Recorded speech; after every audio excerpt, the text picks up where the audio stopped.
Hello दोस्तों, स्वागत है आपका मेरी इस कहानी में। चलिए आज की कहानी शुरू करते हैं। एक दिन हमें बढ़िया मौका मिला था करने का, क्योंकि मम्मी पापा घर पर नहीं थे। मामी मामा के यहाँ गए थे और वैसे भी मैंने ये सब पहले कभी नहीं किया था, तो मुझे थोड़ा डर भी लग रहा था।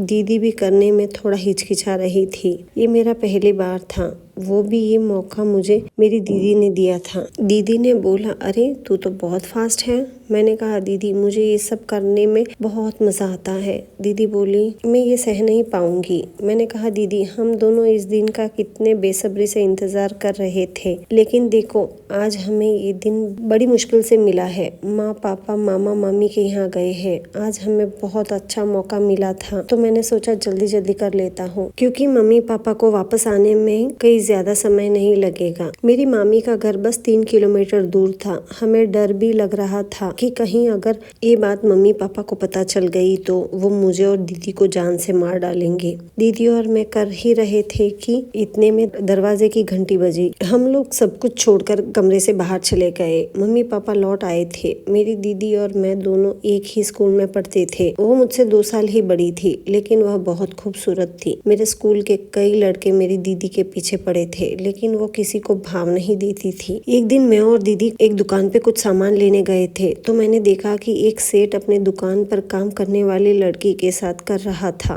तो मैंने दीदी को इशारा किया और बताया कि दीदी देखो वो क्या कर रहा है। दीदी बड़े गौर से देखने लगी। फिर हम सामान लेकर चुपचाप चले आए। मैंने दीदी से पूछा, अच्छा दीदी वो दुकान वाला सेठ कितना बड़ा था, लेकिन फिर भी अपने से कम उम्र वाली लड़की के साथ कर रहा था। दीदी बोली, वो लड़की उस दुकान पर काम करती होगी। मैंने कहा, दीदी अगर हम दोनों भी ऐसे करें तो कैसा रहेगा? दीदी बोली, ठीक रहेगा, लेकिन हमारे मम्मी पापा ऐसा करने थोड़ी देंगे। मैंने कहा, लेकिन दीदी इसमें बुरा क्या है? दीदी बोली, ठीक है, लेकिन हम ये बात मम्मी पापा को कभी नहीं बताएंगे और उनको पता भी नहीं चलने देंगे। मैंने कहा, लेकिन दीदी हम कब तक छुपाएंगे? एक न एक दिन ये बात तो पता चलनी ही है घर वालों को। दीदी बोली, उस दिन की तब देखेंगे, लेकिन अब कुछ नहीं बताएंगे। मैंने कहा, ठीक है। फिर रात को खाना खाने के बाद मैं और दीदी थोड़ी देर टहलने के लिए छत पर गए। हम दोनों वहाँ काफी देर तक बात करते रहे। दीदी बोली, भाई तू तो अभी छोटा है, वो काम जो हमने देखा था वो सही से कर लेगा? मैंने कहा, हाँ क्या बात करती हो दीदी, इसमें कौन सी बड़ी बात है। मामी मामा के यहाँ एक कार्यक्रम है, तो मम्मी पापा वहाँ जाएंगे, तब हम कोई बहाना करके घर पे ही रह जाएंगे और ये सब कर लेंगे। उस दिन हम वह सब काम करेंगे। मैंने कहा, हाँ दीदी ये सही रहेगा। सुबह हम सब पहले कॉलेज जाते थे, उसके बाद जब वापस आते तभी उस काम के बारे में सोचते थे, क्योंकि हमारी पढ़ाई भी बहुत जरूरी थी। एक दिन शाम को सभी लोग बैठकर खाना खा रहे थे, तो हमने देखा पापा का चेहरा गिरा हुआ था। मैंने पूछा, पापा क्या हुआ, कोई परेशानी है क्या? पापा बोले, क्या बताऊं बेटा, परेशानी ही परेशानी है। एक तो काम दाम भी नहीं चल रहा है, ऊपर से इतना खर्चा कि दिमाग काम नहीं कर रहा है। मम्मी बोली, अब तेरी बहन की शादी के लिए रिश्ते भी देखने हैं और हमारे पास तो पैसे भी नहीं है, पैसों की बहुत दिक्कत हो रही है। मैंने कहा, मम्मी तुम लोग टेंशन मत लो, मैं और दीदी कुछ करते हैं। तभी पापा बोले, तुम लोग क्या करोगे, तुम लोग सिर्फ पढ़ाई करने में ध्यान दो और कुछ नहीं करना। पापा की बात सुनकर मैंने सोचा, पापा तो सिर्फ हमारे करने के बारे में सुनकर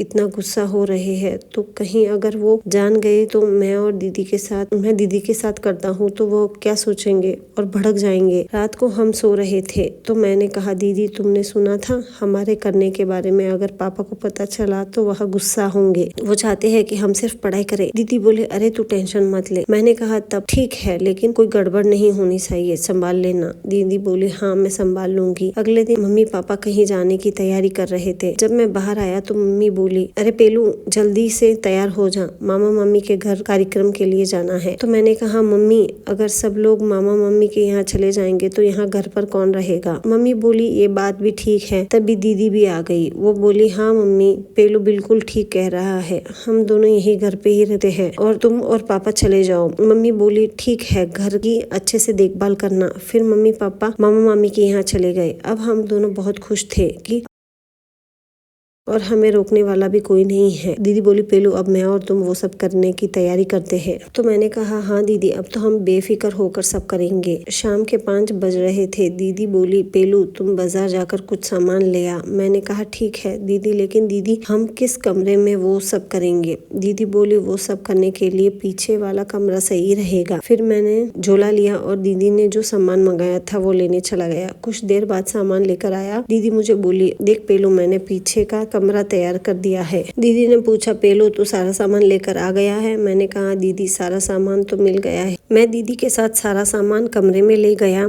और अंदर से कुंडी बंद कर ली। फिर हम दोनों शुरू हो गए। मैं बहुत तेज तेज कर रहा था। दीदी बोली अरे थोड़ा आराम से कर, कहीं कुछ गड़बड़ ना हो जाए। मैंने कहा दीदी कुछ गड़बड़ नहीं होगा। उस दिन जब दुकान पर वो सेठ उस लड़की के साथ कर रहा था तो मैंने बड़े गौर से देखा था। हमने करीब 1 घंटे तक मिलकर किया। जब हम बाहर आए तो दीदी और मैं पसीने से लथपथ हो गए थे। दीदी बोली आज हमारा पहला दिन था, तुम्हें कैसा लगा? मैंने कहा दीदी मुझे तो बहुत मजा आया। और तुम्हें? दीदी बोली मैं तो थक गई हूँ। अगर आपको ये कहानी अच्छी लगी हो तो प्लीज सब्सक्राइब कीजिएगा। Thank you.